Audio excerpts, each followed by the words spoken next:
Good morning, everybody, again. Good to see all of you here. We're a little short this morning, but I'm glad for each of you that's here. And this morning, we're going to be looking at an introduction to the book of 1 John. 1 John.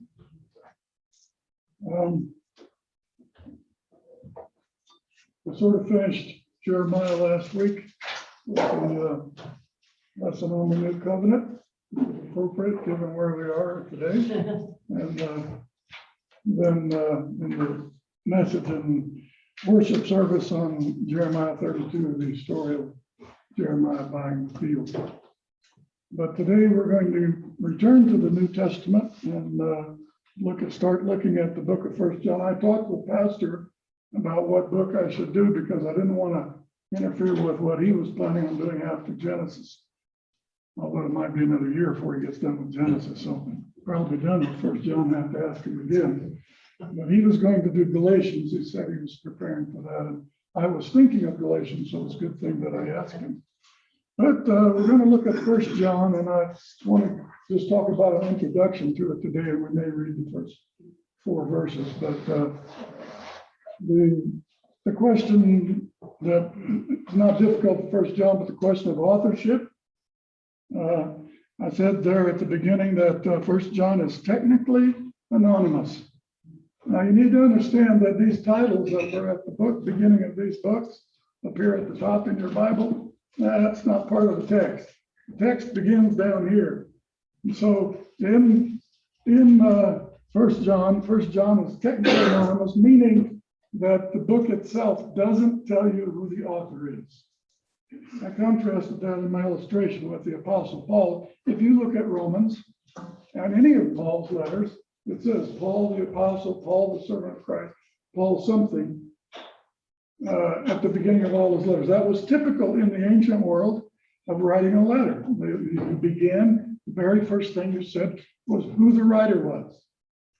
And then the recipients and so on. And that's not what 1 John is. It's believed that's because 1 John was intended to be more like a tract that was sent to the churches to be read because of the conflict that was going on, which we will talk about as we go through 1 John. There was some pretty serious difficulties doctrinally and so on in the church at Ephesus and the surrounding areas.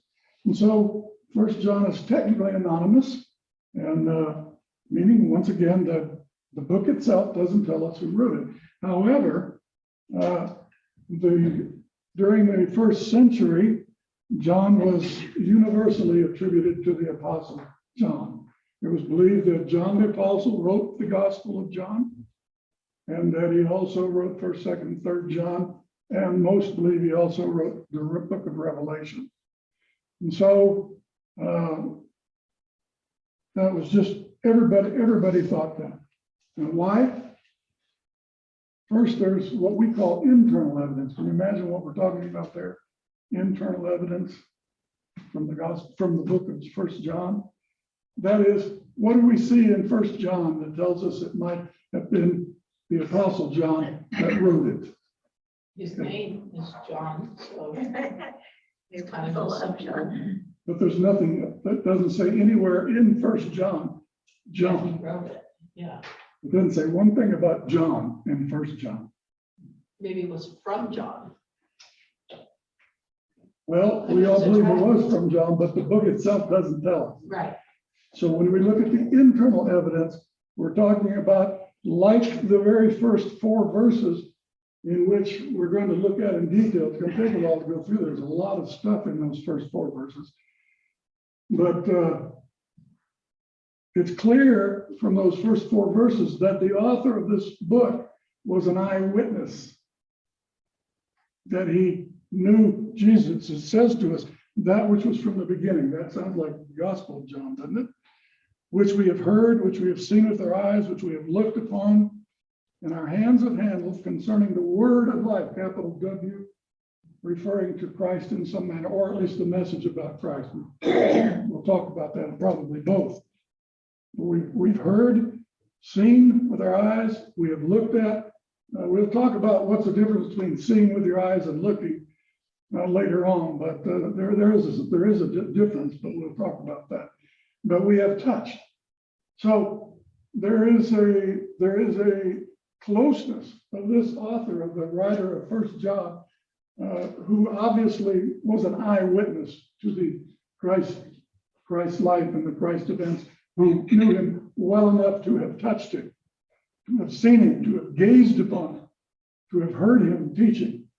That's an eyewitness testimony. Well, that confirms that this person was very close to Jesus. We see a lot of similarities with the Gospel of John. As we work through this book, we'll see them. But right at the very beginning, and I'm not trying to be funny, that which was from the beginning. How does the Gospel of John begin? Anybody remember? In the beginning was the Word, the Word was. In the beginning was the Word, and the Word was with God, and the Word was God. Virtually that whole Gospel of John 1:1 will be referenced in various phases in this letter, in this book of First John. So it strikes us with that evidence, plus lots more if you go through the book in detail, that there is a great similarity between the author of First John and the author of the Gospel of John, which would verify for virtually all scholars that the author was the same person. It's too alike. The arguments are too similar. The way of phrasing things, the language, the grammar, it's all too familiar to have been a different author. So the book itself would indicate that the author was John the Apostle, the author of the Gospel. Yes? I have a question. Well, I have the NIV. It says John was a first cousin of Jesus. I guess I didn't know that before. Is that right? Yes, that's correct. Okay. Yes, Learn something new every day. yes, he was a cousin to John. Okay. Yes. Okay, John the Baptist. Well, John the Baptist, yeah, but that's a different, that would That's a be, different John. yeah, and related by, because Mary's, they were first cousins, right? Yeah. Oh, so they were also first cousins. Yes. Yeah. All right, so this isn't a big issue because all evangelicals believe that the author of First John is John the Apostle. But in some places, those kinds of things are argued very heavily. And so that's why sometimes we write this out and we show, give you a little bit of the reasons why. Well, that was the internal evidence in the book of First John. And there's a lot more than what we mentioned here, a lot more that indicates that not only was he an eyewitness, that he touched Jesus, but that the person that wrote this book is the author of First John, of the Gospel of John as well. That's the internal evidence. The external evidence, that is the evidence that is outside the book, that refers to the writings of the early church or the opinions of the early church. And that is unanimous. It is unanimous that John the Apostle wrote the Gospel of John in all of the ancient writings, there were many, many writings that we have from the first, second, third centuries, from famous scholars like Tertullian and Polycarp and others, many others, that when they mentioned First John, they attribute it to the Apostle John. And that testimony from the early church is nearly unanimous or actually unanimous. I don't know of any sources that would deny that.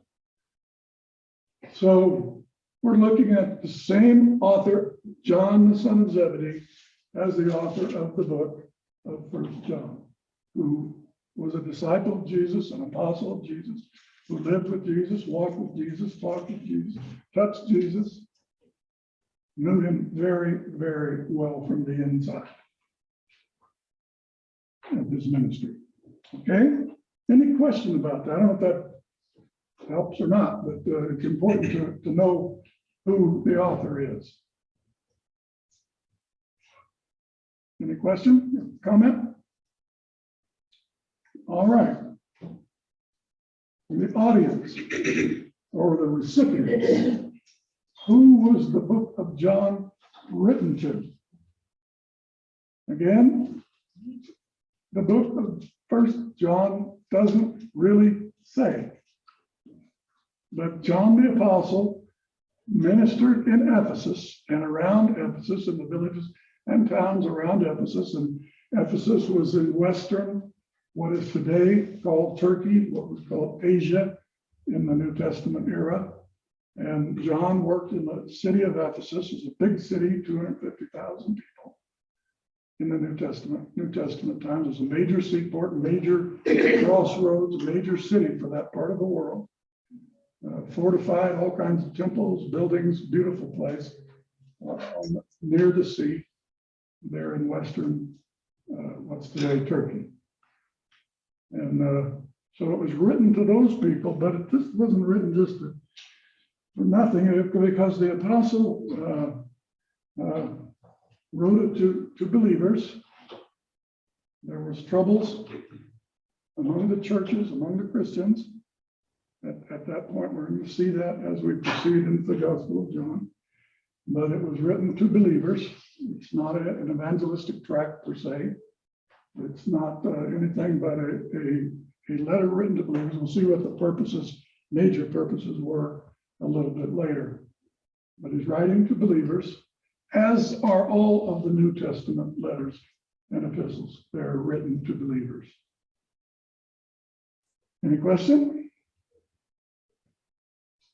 I needed to have the map here, but I don't want to put it out here today because of all the moving around they're going to have to do anyway.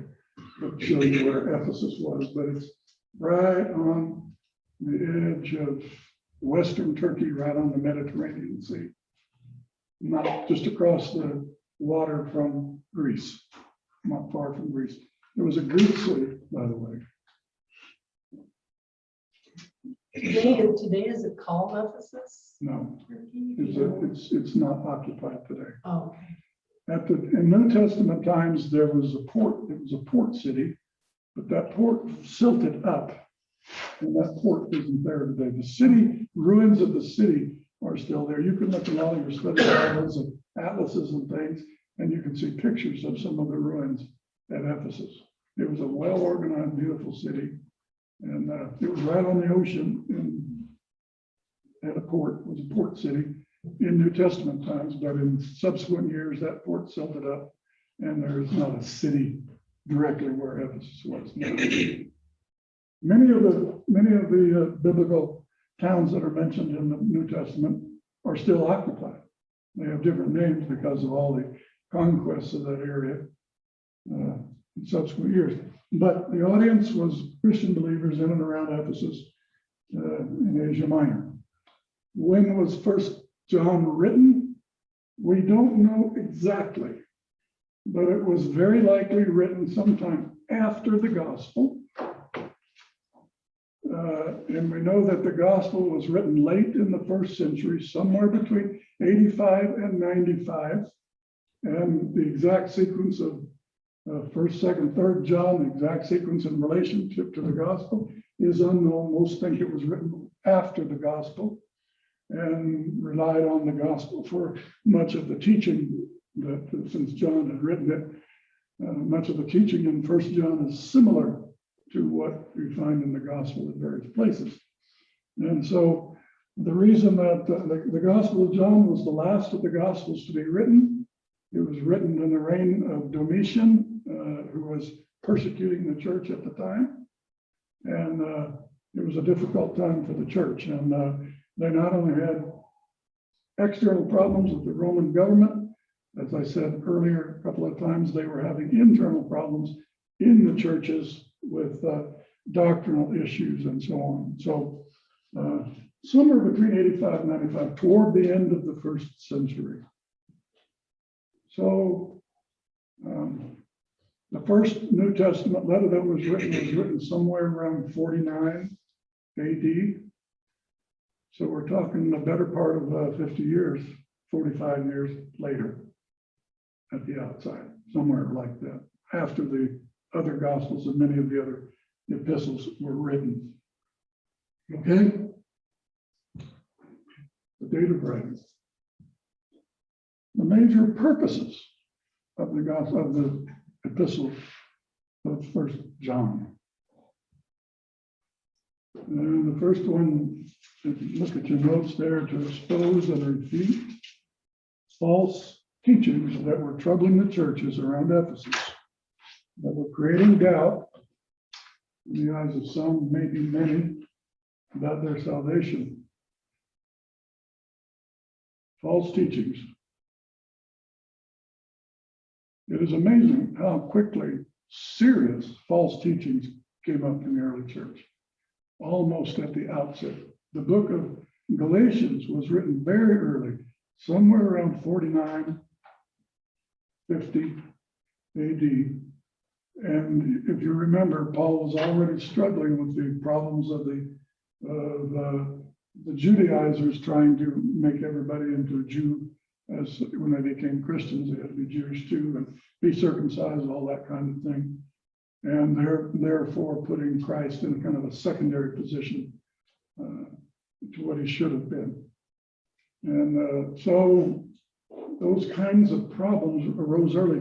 The problems in the book of 1 John are of a different kind. They're a kind of problem that was influenced greatly by the traditional teachings of the Greeks, their philosophy, their education that they taught from Plato, Aristotle, all those famous Greeks that you may have heard of when you were in school and tried to forget. But their teachings were important to the Greeks.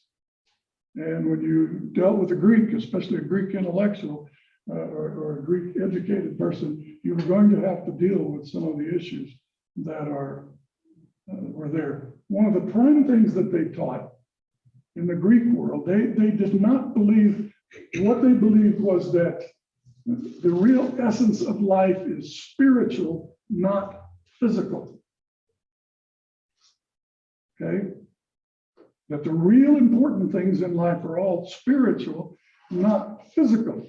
That came down into a practical way of looking at things and doing things, that the physical life doesn't matter as much as the spiritual life. Therefore, a Greek person thought that the life that he would live after he was dead is spiritual life, spiritual entirely, no resurrection, no physical anything, that spirit was better than physical. And therefore, it was a good thing to eventually be released from the physical world into the spiritual realm.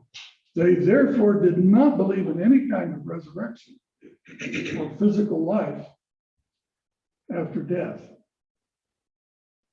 They believed in a spirit world.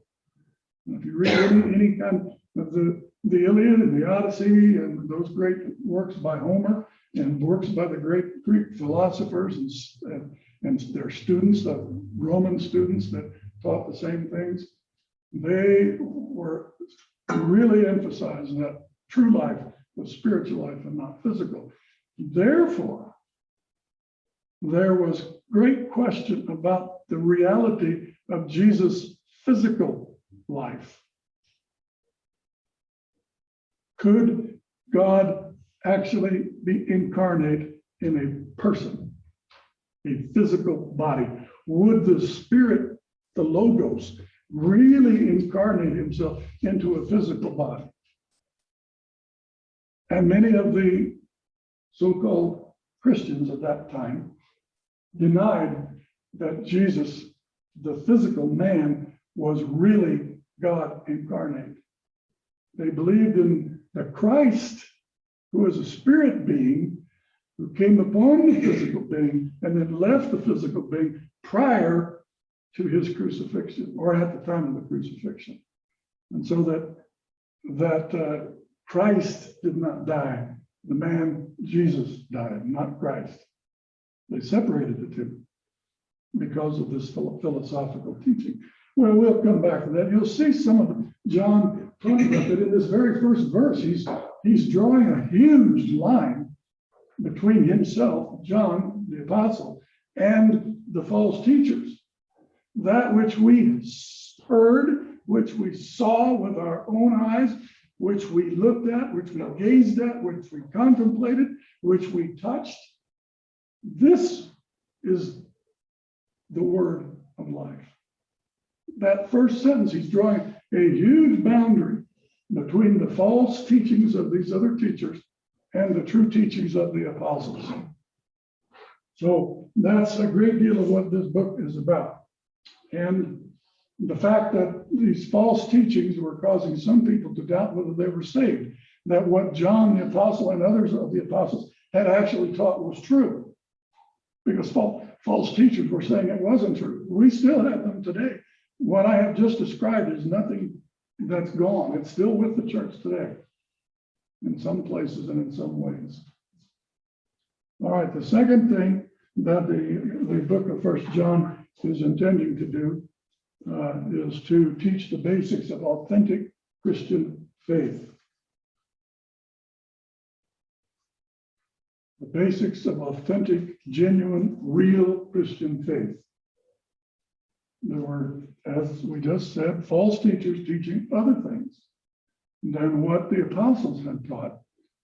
And so they needed to know, and John is trying to help them know, what are the real teachings of the Christian faith? What do we really believe? And how do we act in light of what we believe? So the first thing, the most important thing perhaps, was the question of who Jesus really is. That's a major question all through this little book. Big question in the Gospel of John too.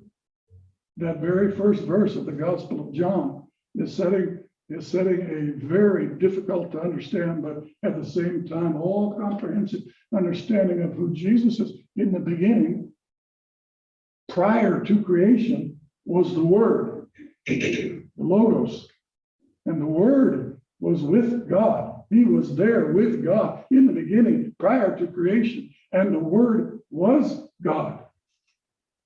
And then it goes on to say, through that Word, through the Logos, all things were created that were created.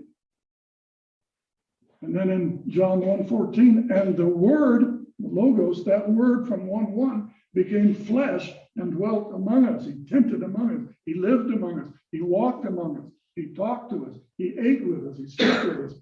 You know, all of the things that you see in the Gospels. This Word who was with God in the spirit world of God's realm, that Word became flesh, incarnated. Well, he's denying, that would deny also what these false teachers were teaching. So you can see why John would be after that. So it's important to understand who Jesus is. And that's still true. What separates Christianity from all other religions is the person of Jesus, not God, except when the two overlap. You could go to a Muslim and you can talk about God and they believe in God, Allah. But when you say Jesus is the Son of God, you are in a different world from them. And they will in many places, they will kill you for saying that. If you were to go to some mosque in a lot of Islamic countries today, and on a Friday afternoon, that's when they have the big meetings in the mosque, on Friday afternoon, big prayer meeting, and a preaching time, like what we would call preaching. Many of the riots and the killings and the murders and the destruction that Muslims do is on Friday afternoon. Why? Because they go to the mosque, the imam stirs them up against everybody else, all the unbelievers. They go out and they do mayhem on Friday afternoon. And if you went outside that mosque, one of those mosques, I've seen some of them, go outside that mosque and the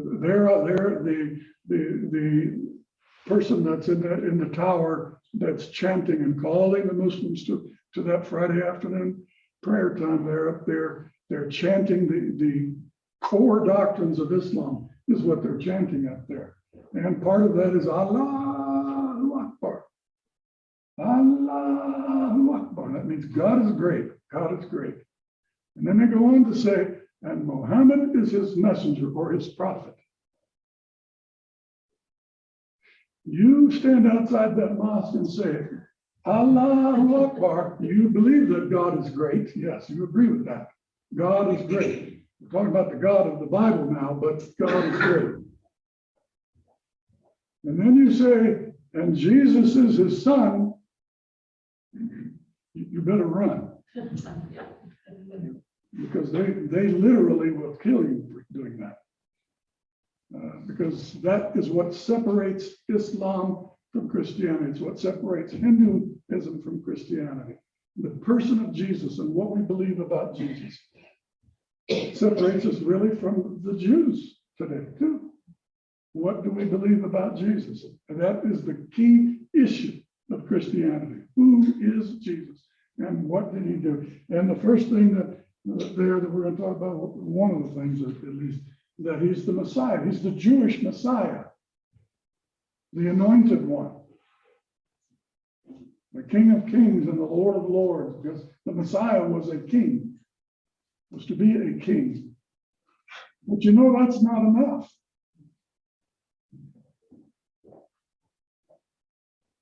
It goes beyond that. The teaching of the New Testament goes beyond that, because the Messiah was also, and nobody foresaw this really, he was also the Son of God. He was of the same nature as God. He was part of God. He is God come in the flesh. In the ancient world, we'll talk about this, but in the ancient world, they had no problem with people calling themselves sons of God. But when you start saying that he's the son of Yahweh,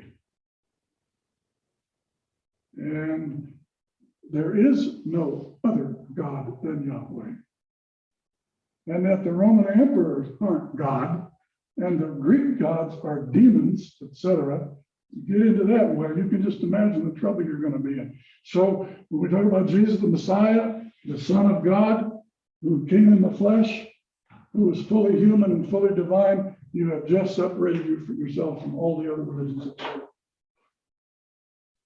And that's one of the things, major areas that First John wants us to understand is, who is Jesus? We'll be looking at that over and over and over.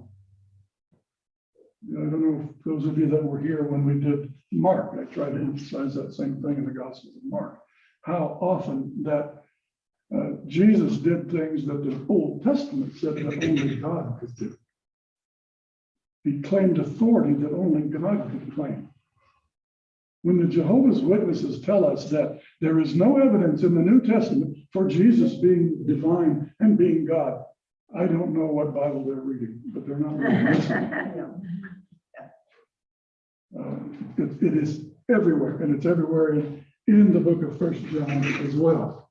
So the first purpose is to expose the false teachings that were troubling the churches, that were creating doubt. And then the second is the basics of authentic Christian faith. The second part of that is obedience. Part of genuine Christianity is obedience to the Word of God, to the Son of God, to the commands of Christ, and to the commands of God the Father.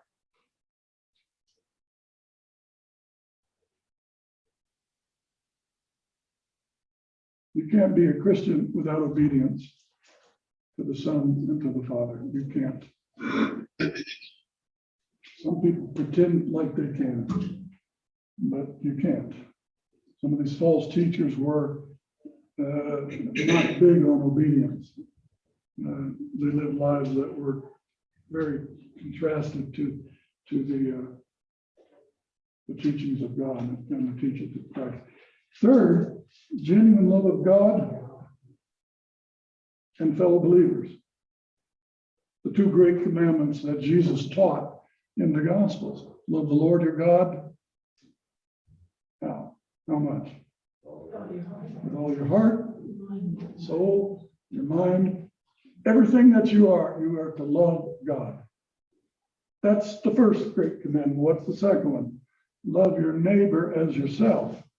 Well, in this particular case, we're talking because of the divisions in the church and the conflicts in the churches that was going on. There was an emphasis in loving your fellow believers, those who are truly committed to God and to his son, Jesus the Christ. So that is just absolutely important. Obedience to the commands of Christ. We're not saved by obedience, but the result of genuine Christian faith is obedience. This isn't contrary at all to what Paul was teaching, very similar when we get down to it, but you cannot be a believer and not be obedient to God and his word. You just simply can't. Finally, to give assurance of salvation to believers struggling with doubt. One of the ever-present results of false teaching in the church through the 2,000 years of the church's history has been that false teachers tend to sow doubt among believers. Well, if what you're saying is really true, then I don't know if I'm a real genuine believer or not. That was the result often of what they were saying. Let me give you an example that some of our Pentecostal brethren are guilty of, in my opinion. They will tell you that if you are a genuine, real Christian, you will speak in tongues. Real, spirit-filled Christians will speak in tongues. Every genuine believer will speak in tongues. Not all of them will say this, but many. Therefore, if you don't speak in tongues at some point, you're not really a Christian. Well, if you came into this church and began to teach that, what would that, and you started to really question that, what would be the result of that? Everybody here would start saying, well, am I really a Christian? I've not spoken in tongues. Or maybe I did when I was a long time ago or something, but I don't speak in tongues all the time. So am I really a believer? Am I really being obedient to the word of God? You can go on with many other kinds of things. Is Jesus really the Son of God? Is he really God incarnate? If he's not, and he wasn't raised from the dead, as the problem was in 1 Corinthians 15, then your faith is in vain, perhaps. False teaching always creates doubt and uncertainty in the lives of true believers. Or believers that are on the edge, maybe not mature enough, maybe not knowledgeable enough. But part of what John is doing in 1 John is trying to give one assurance after the other. You'll see it over and over and over. He's giving assurance to believers that you are truly a believer if you believe this. And he's laying it all out for them because he wants to take away that doubt so that people will know that they are truly saved. If you come from a Catholic background, another example, if you come from a Catholic background, I've got some dear friends that are Catholics, and I've got a lot of friends that over the years of Catholics, and I know Jesus, and I know that they're saved, or at least as far as you can humanly know. I believe that they're saved. But you know that a Catholic, when you ask a Catholic, are you going to heaven when you die? What will they say? I don't know. You can't know. Because you don't know if you're going to keep all of those, not do any of the mortal sins before you die. Because if you do a mortal sin and die in the state of having committed a mortal sin, then you're not going to go to heaven. So you can't know if you're going to be saved or not. That is precisely the opposite of what John wants you to understand from 1 John. You can know and you can believe and you can trust God for the future. Thumbs up. Any of you got to go to choir? Okay. All right. No singing. I was going to quit right there anyway. Before you get up and go into the worship, we have name tags for everybody today.